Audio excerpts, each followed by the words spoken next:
It's Star Wars Return of the Jedi #2 in a 9.8. This one's a really cool one. It's first full appearance of Darth Sidious, basically, and like a really classic Darth Vader cover as well by Bill Sienkiewicz. And I saw this one recently sell on the My Comic Shop auctions. And like when I saw it go for under $100, I thought it was going to go for like maybe 125 or so.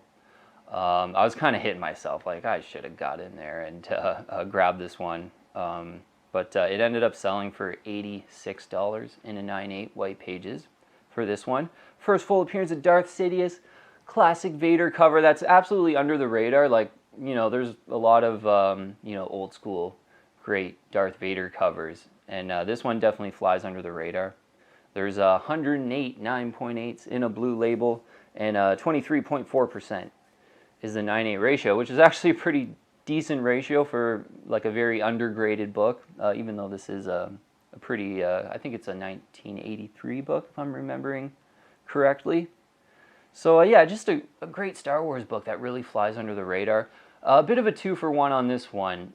Consider Return of the Jedi #1, which is the first appearance of Jabba the Hutt.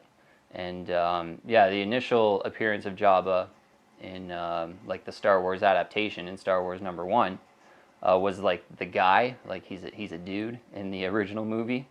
They eventually, in the 90s, they kind of remastered it and made that man Jabba the Hutt, like the slug Jabba that we all know. But this is actually the first appearance of the slug Jabba the Hutt in Return of the Jedi #1. And I think that one is, you know, maybe a little bit over 100. Maybe if you get super lucky, it could be a bit under 100. I think there's one on eBay right now for in the 150 range, if I'm remembering. But you know, I'm probably a bit more of a Sith guy, and I'm a villains guy. So, you know, first full appearance of Darth Sidious, and a pretty great Darth Vader cover in a Return of the Jedi #2. If you can get this one for under 100, I think it's a great buy.